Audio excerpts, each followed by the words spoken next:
Comment utiliser vos plus grosses galères en tant qu'entraîneur et en faire une opportunité pour que vos athlètes progressent, même quand vous n'êtes pas bien. Vous savez que sur cette chaîne, on est là pour entraîner l'humain derrière la machine, c'est ce que j'ai envie de faire auprès du monde du sport français en contribuant vers les athlètes, mais je crois que ça commence d'abord par former les entraîneurs à entraîner l'humain qui est derrière eux-mêmes, qui est derrière la casquette d'entraîneur. Et je vais vous partager comment moi je m'y prends quand je rencontre des difficultés de dingue comme celles que je viens de vivre et que je vais vous partager maintenant, pour utiliser ça et que ça rende encore plus performants les gens qui m'entourent. C'est parti, je vous raconte l'histoire.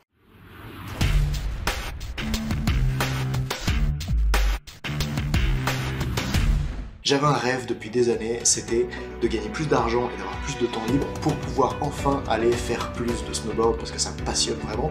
Et j'ai réussi à faire ça, donc je suis parti en vacances à Lax pour réaliser mon rêve, là en Suisse, à la Mecque du snowboard, là où ils ont le plus grand snowpark en Europe et où tu as les meilleures conditions pour pouvoir pratiquer, envoyer de nouvelles figures, apprendre de nouveaux tricks. J'arrive ici, je m'entraîne, le deuxième jour je suis en train de battre des records, une nouvelle figure, deux nouvelles figures, je vais trop bien et d'un coup, je me blesse. Je me blesse alors que je suis parti une semaine à Lax, qui reste 5 ou 6 jours avec mon pote qui est ici, que j'ai payé le plus bel appartement du truc, 75 mètres carrés, parce que j'avais envie de me faire plaisir et d'être dans de bonnes conditions. Et finalement, après 2 jours, eh bien, je suis coincé. Et c'est pour ça que je fais des vidéos sur cette chaise, c'est que maintenant, ma cheville est blessée, je peux plus poser le pied gauche au sol, et donc au lieu de faire les vidéos debout, je les fais assise, comme tu vois maintenant. Et à ce moment-là, franchement, ça fait mal, parce que quand tu donnes tout pendant des années pour pouvoir réaliser un rêve qui est important pour toi, et qu'après 2 jours, alors que les conditions sont trop bonnes, il fait beau et tout, tu peux pas rider, ça fait mal. Et, en plus, c'était une semaine de vacances où j'avais prévu pas de travail du tout. Sauf le mardi soir à 20h30 où je forme les entraîneurs toutes les semaines pendant 3 mois, ceux du programme Audace et Résilience Coach. Et donc, j'avais cette séance qui devait démarrer à 20h30. Évidemment, je me réveille à 20h de ma sieste, j'ai mal aux pieds, ça va pas du tout, même s'il est en élévation, compression, etc., comme ils disent les kinés. J'ai mal aux pieds, il est 20h10, j'ai pas envie de faire la séance. Mais bon, je sais qu'ils ont tous prévu de participer, ils sont là, je vais pas annuler au dernier moment, j'y vais faire cette séance.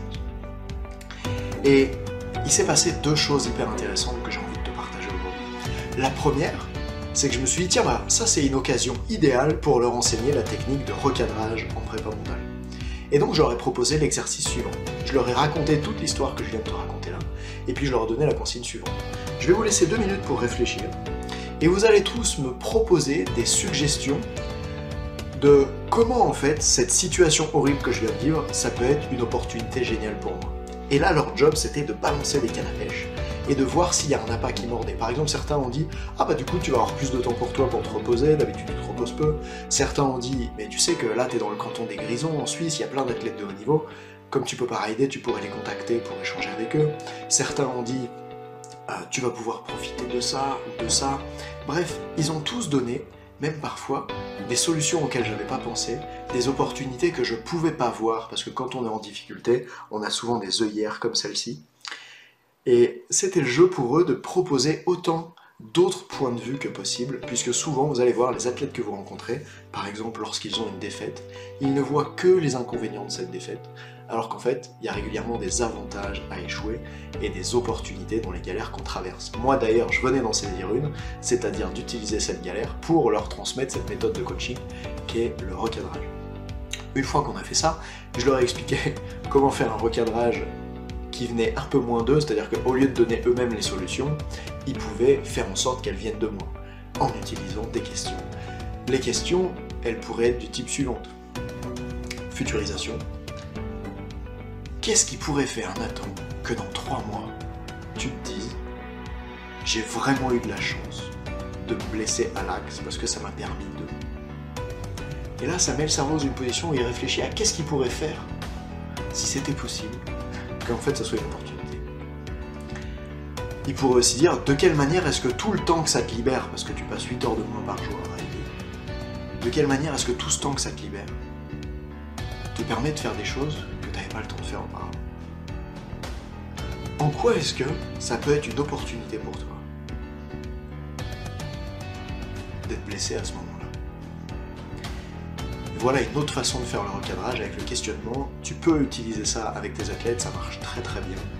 Par exemple, j'ai fait ça l'autre fois avec un athlète qui qui avait des difficultés face à l'arbitrage. En escrime, il voyait en face l'autre qui râlait face à l'arbitre, et lui il se disait « Ah mais si l'autre il râle avec les décisions de l'arbitre il risque de changer sa décision et moi je vais perdre des points. » Et d'un coup tu pourrais lui poser la question, faire un recadrage. En quoi est-ce que le fait que l'autre critique l'arbitre, ça pourrait être une chance pour toi? Et là il s'est dit, révélation, ah, c'est vrai que si l'autre il critique l'arbitre au bout d'un moment il va en avoir marre et il risque de me donner les points à moi. Et juste en changeant la façon dont il voyait le monde, et ben du coup ça change son état interne au moment de faire la compétition, où au lieu d'être en difficulté quand il se sent critiqué, quand il sent que l'autre critique l'arbitre, et de se dire ah je vais perdre des points, d'un coup il se dit ah en fait ça joue pour moi. Vous voyez comment en changeant le cadre on peut faire évoluer les choses? Eh bien ça c'est une technique que j'ai eu l'idée de transmettre aux entraîneurs grâce au fait que je me suis blessé à la cheville. Recadrage avec soit je lance des cannes à pêche de solutions, ah tiens le monde pourrait être comme ça, le monde pourrait être comme ça, un peu naïvement, soit je pose des questions qui vont faire réfléchir la personne, en structurant les phrases, par exemple, avec une projection sur le futur, tiens imagine que dans 3 mois c'était une chance pour toi, en structurant les phrases avec de quelle manière est-ce que, en structurant les phrases avec en quoi est-ce que, pour que ça force le cerveau à ce geste mental de réflexion. Attention, évitez d'utiliser seulement des questions qui seraient « est-ce que ?», sinon le cerveau il est amené à répondre par oui ou par non, et ça chante complètement sa capacité à imaginer, à se projeter, etc. Donc ces formulations de questions que je viens de vous proposer, elles sont importantes, et c'est là-dessus, sur celles-là, pour qu'elles deviennent automatiques et puissantes, qu'on bosse notamment dans les formations pour entraîneurs que je propose. Deuxième astuce, deuxième chose que je leur ai transmise grâce à cette soirée de galère pour moi, à la fin de la séance, j'ai communiqué avec eux de façon authentique, je leur ai dit voilà, ça fait 2 heures qu'on est ensemble, et pour être transparent avec vous, au début j'avais pas du tout envie de faire la séance. 20h10, 20 minutes avant la séance, j'étais allongé dans mon canapé, j'avais mal aux pieds, je me sentais pas bien, j'avais pas envie de faire cette séance. Et j'ai laissé un silence, puis j'aurais dit tiens mais de quelle manière est-ce que quand je vous dis ça, alors que je suis l'intervenant, alors que vous avez payé pour participer à ce programme, de quelle manière est-ce que ça influence l'image que vous avez de moi? Et de quelle manière est-ce que ça vous influence, vous, dans la manière dont vous gérez votre propre manque d'envie pour réaliser parfois vos missions? Et j'aurais dit parce que je sais que, même si souvent vous le dites pas, parfois, vous n'avez pas envie. Et en fait, c'est juste parce que c'est humain. L'être humain, il n'a pas toujours envie de faire ce qu'il a fait. Et ce serait une grosse erreur de croire que notre job, c'est d'être tout le temps motivé à faire ce qu'on a fait.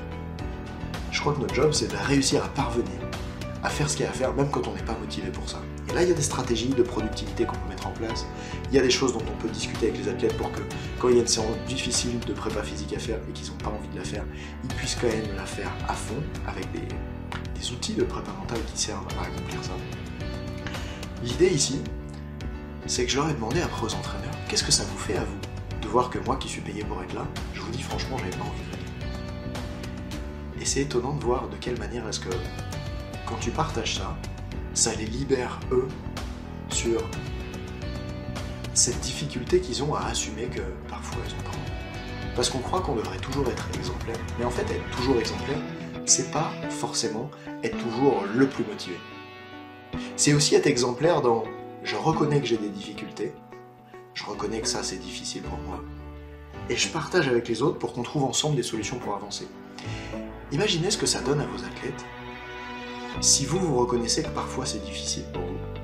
Qu'est-ce que ça peut donner quand eux, avant une compète, ils acceptent de vous dire qu'ils ne le sentent pas, ils acceptent de vous dire qu'ils ont peur, ils acceptent de vous dire qu'ils sont anxieux, et grâce à ça vous allez pouvoir ensemble trouver des solutions.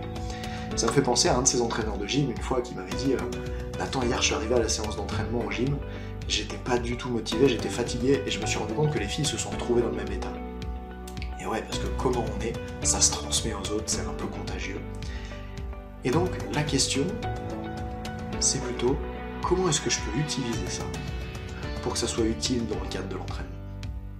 Et alors que moi, j'aurais pu croire hier que ça allait dégrader ma réputation auprès de mes clients, je dirais, dégrader l'image qu'ils avaient de moi, mais en fait, je pense qu'il s'est passé l'inverse. Et j'ai reçu quelques messages après qui communiquaient justement là-dessus. D'ailleurs, à ce propos, merci. Voilà pour ces 2 choses que je suis ravi d'avoir fait malgré cette blessure à l'axe. En plus, dans une autre vidéo qui est déjà sortie, où tu verras bientôt, je parle de comment ce séjour, en à peine 2 jours, il m'a déjà permis d'obtenir un autre rêve que celui de rider à l'axe, celui d'obtenir un rendez-vous avec une championne olympique et de faire une interview avec elle. Bref, en 2 jours, on peut accomplir des choses extraordinaires. On peut encore plus accomplir des choses extraordinaires en 3 mois dans la formation que je propose pour les entraîneurs. Si tu veux en savoir plus sur cette formation, ou juste si tu veux bénéficier du bilan stratégique d'entraîneur, c'est-à-dire un rendez-vous d'environ 3/4 d'heure, dans lequel je te pose des questions pour savoir où t'en es maintenant, quels sont les objectifs vers lesquels tu as envie d'aller, et qu'est-ce qui t'empêche d'y aller le plus rapidement possible, qu'est-ce qui bloque, sur quoi est-ce que tu as besoin de progresser. On passe du temps dans cet entretien pour parler de tout ça ensemble et que tu en ressortes avec beaucoup de clarté sur tes axes de progression pour toi. C'est un rendez-vous qui est tout à fait gratuit. Si tu as envie de participer, je te mets le lien juste ici ou là. Tu cliques et à la fin de cet échange, soit tu auras envie de mettre en place tout seul ce que j'ai proposé, soit tu me proposeras, tu accepteras que je te forme pour que tu ailles beaucoup plus loin, beaucoup plus vite, beaucoup plus fort. Et à ce moment-là, ce sera toi qui prendras la décision. En attendant, inscris-toi dès maintenant dans mon agenda. Et puis je te dis à bientôt pour une prochaine vidéo. Entraîne l'humain derrière la machine. Ciao. Et n'oublie pas de commencer par toi.